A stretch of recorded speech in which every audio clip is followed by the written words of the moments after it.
Hey guys, so the iPhone 16 has received the new iOS 26.1 update and the update size is 8.67 GB.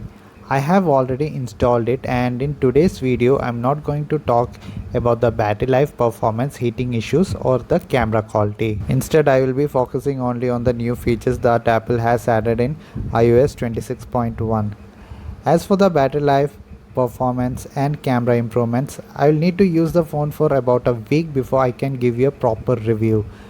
Because honestly, after the iOS 26 update, the battery life was really bad. So let's see if Apple has finally fixed it in this new update. But before we get started, make sure to subscribe to this channel if you haven't already. And if you enjoyed this video, don't forget to like, share and subscribe. Alright, let's get started. Before talking about the new features, I compared the Geekbench scores before and after installing the iOS 26.1 update. So before the update, the single core score was 3347 and the multi-core score was 8535. And after updating to iOS 26.1, the single core score slightly improved to 3422 and the multi-core score went up to 8651. So there's a small performance boost, which is definitely a good sign, but I'll need to test it for a few days to see if this improvement actually reflects in real world usage. Alright, now let's talk about the new features in iOS 26.1. The first change you will notice is in settings, sound and haptics. Here there's a small visual tweak. Earlier when you turned on silent mode, the toggle used to turn green, but now after iOS 26.1 update, it turns orange instead. It's a minor change. Now moving on to the second new feature in iOS 26.1. Go to settings, phone, and if you scroll down, you will see a new option called haptics. When you turn this on, it adds a really useful touch, literally. Here's how it works. Imagine you're calling someone, but instead of keeping the phone on your ear the whole time, you can just wait. As soon as the other person answers the call, your phone will give a slight vibration, letting you know the call has been picked up. So you don't have to keep your phone on your ear while waiting. Just wait for the vibration and then you can start talking. Pretty handy, right? Now the third feature is something a lot of people will actually appreciate. You know how on lock screen when you swipe left the camera automatically opens? For some people that's kind of annoying, especially if it happens accidentally. Well, with iOS 26.1, Apple finally added an option to turn this off. Here how you can do it. Go to settings, then camera, then scroll down and you will see a new option called lock screen swipe to open camera. This feature is turned on by default, but if you turn it off, then swiping left on the lock screen won't open the camera anymore. Alright, moving on to the fourth new feature in iOS 26.1. Go to settings, display and brightness, and you will notice a new option called liquid glass. When you tap on it, you will see two modes, clear and tinted. Now here what they actually do. If you select clear, the dock, that area at the bottom of your home screen, or when you open apps like App Store, becomes fully transparent, giving it a clean glass like look.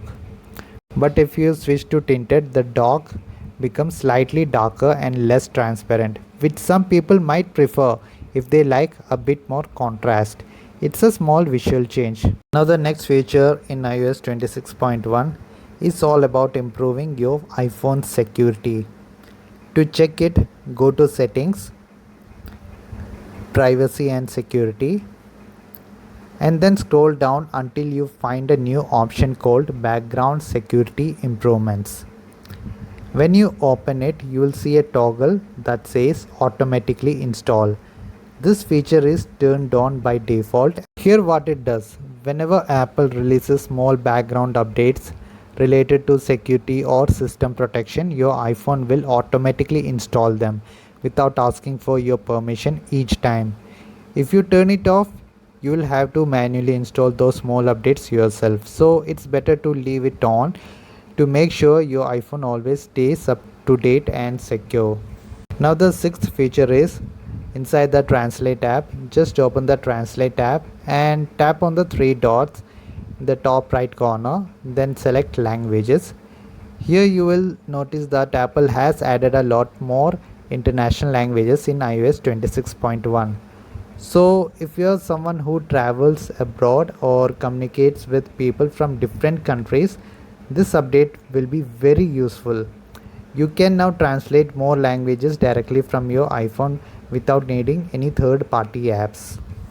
And the seventh new feature in iOS 26.1 is found in the Photos app.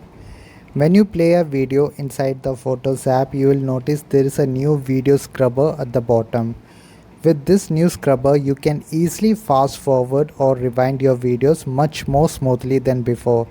It feels faster, more precise, and makes it super easy to jump at any part of the video you want. It's a small improvement, but it definitely makes watching and editing videos in the Photos app a lot more convenient. Oh, I almost forgot to mention another new addition in iOS 26.1. If you go to Settings, Apple Intelligence and Siri, then Languages, you will see that Apple has added a lot more international languages here as well, just like the Translate app. So now Siri support even more global languages, which makes it a lot more convenient if you prefer using your iPhone in your native language. So these are the 8 new features that Apple has added in iOS 26.1 for the iPhone 16. Like I mentioned earlier, I will talk about the battery life, performance, camera quality and heating issue after using the phone for about 1 week. Only then I will be able to tell you clearly whether there are any real improvement, especially in terms of battery, because on my iPhone 16 the battery drains issue was really noticeable after the previous iOS 26 update. So with this new update, let's see if Apple has finally fixed the battery life. I will definitely update you guys in my full review next week. If you find this video helpful, don't forget to like, share and subscribe.